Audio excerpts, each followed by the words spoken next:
Damai sejahtera bagi saudara sekalian dimanapun berada. Firman Tuhan untuk kita pada PJJ GBKP 20-26 September 2020 diambil dari kitab 2 Korintus 6 ayat 3-10. Begini firman Tuhan. Dalam hal apapun kami tidak memberi sebab orang tersandung, supaya pelayanan kami jangan sampai dicela.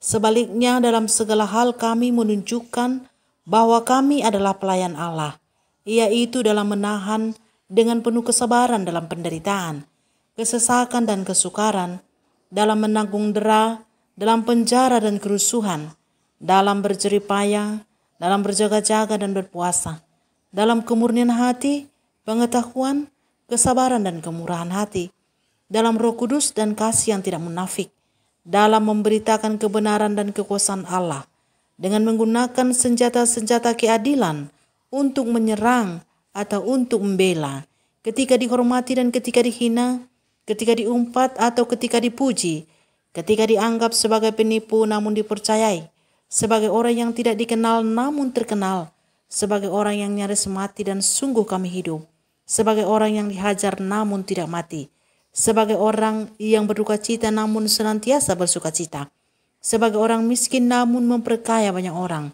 sebagai orang tak bermilik, sekalipun kami memiliki segala sesuatu. Sampai di sini firman Tuhan. Saudara-saudara yang terkasih di dalam Yesus Kristus, adapun yang menjadi tema PJJ kita untuk minggu ini adalah hamba Tuhan yang tahan menderita. Penderitaan sudah menjadi bagian dari kehidupan hamba-hamba Tuhan. Penderitaan mereka bukan karena kekurangan makanan dan minuman atau kekurangan pakaian, tapi karena hubungannya dengan jemaat yang dilayaninya tidak selalu baik. Hubungannya dengan sesama pelayan pun bisa tidak seia sekata, dan juga menghadapi orang-orang lain yang menyusup ke jemaatnya memberitakan pengajaran-pengajaran lain yang bertentangan dengan pengajaran-pengajaran yang disampaikan hamba Tuhan itu sebelumnya. Penampilan, sikap, dan cara berbicara serta perilakunya menjadi perhatian jemaat yang dilayaninya. Memang banyak yang memberi tanggapan baik kepada para hamba Tuhan yang melayani di gerejanya. Banyak yang memuji, menghormati, memperhatikan dan mengasihinya. Tetapi ada juga yang membencinya, yang membuatnya harus tahan menderita. Sama seperti ketika Yesus melayani, dia banyak dikagumi orang karena mukjizatnya dan karena kuasanya dalam mengajar. Namun ada juga golongan-golongan tertentu yang menentangnya, bahkan membunuhnya sampai tiba di kayu salib. Demikian juga para hamba Tuhan, walau tak seberat penderitaan Yesus, tapi toh keadaan di mana ia melayani tidak selalu membawa ketenangan dan kenyamanan baginya. Ada saja hal yang membuat pelayanan Tuhan dianggap salah. Penampilannya dan tutur katanya dianggap tidak pas oleh jemaat yang dilayaninya. Kurang pintar, kurang bersosialisasi, terlalu maju, tidak kreatif, terlalu tegas, dan banyak lagi. Pandangan ini mungkin bisa saja benar atau bisa saja tidak benar.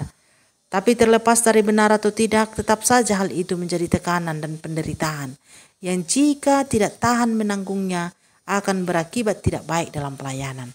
Bahkan ada jemaat yang secara langsung mengumpat, mencemooh, mengolok-olok, bahkan menyerang hamba-hamba Tuhan. Begitulah kira-kira sedikit gambaran tentang keberadaan hamba Tuhan di mata jemaat yang mengharuskannya tahan menderita. Sementara itu para hamba Tuhan ini punya semangat melayani yang sudah melekat pada dirinya sejak ia dipanggil menjadi pelayan. Ia merasa bertanggung jawab dan ingin ambil bagian dalam pekerjaan pemberitaannya. Ada beban jika pekerjaannya tidak berbuah. Jemaat tidak makin bertambah atau malah makin sedikit. Kehadiran jemaat menurun, persembahan menurun, kasih dan kepedulian terhadap sesama pun semakin berkurang. Apalagi ada jemaat yang membandingkan hamba Tuhan yang satu dengan yang lainnya.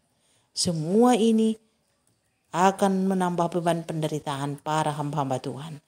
Mungkin inilah sebabnya Yesus berpesan kepada murid-muridnya, "Pikulah salibmu, lalu ikutlah aku." Yang mengindikasikan bahwa siapa saja yang mau ikut Tuhan, ia harus menanggung penderitaan. Tapi Yesus akan tetap menyertainya sepanjang zaman. Kalau dibandingkan dengan Tuhan Yesus dan rasul-rasulnya, penderitaan para hamba Tuhan sekarang ini tidaklah seberapa. Seperti yang dituliskan Paulus kepada jemaat Korintus, katanya, ia menanggung dera dalam penjara dan kerusuhan, berjerih payah berjaga-jaga dan berpuasa. Mereka diserang, dihina, diumpat, dianggap penipu. Namun begitu, semangat Paulus tidak kendur. Bahkan ia tidak pernah terdengar mengeluh atas penderitaan yang dijalaninya. Ia setia sampai di batas akhir dari pelayanannya dan melihat mahkota yang disediakan Allah baginya. Demikianlah juga kiranya kita sebagai pelayan-pelayan Tuhan, pendeta, penatua, diaken, guru agama, dan yang lain. Tahanlah dalam penderitaan, penuh dengan kesabaran. Jangan lagi mengeluh atau mengundurkan diri dari pekerjaan yang sudah dipercayakan Tuhan kepada kita. Ketahuilah bahwa apa yang kita kerjakan di dalam Tuhan Yesus tidak ada yang sia-sia. Dan upah kita besar di surga. Kepada jemaat-jemaat yang dikasihi Tuhan Yesus Kristus, dukung dan doakanlah para hamba-hamba Tuhan supaya tidak kendur semangatnya memberitakan Injil. Kalau tidak sempat mendoakannya, setidaknya jangan menghambat dan menentang perbuatan baiknya melayani Tuhan. Amin.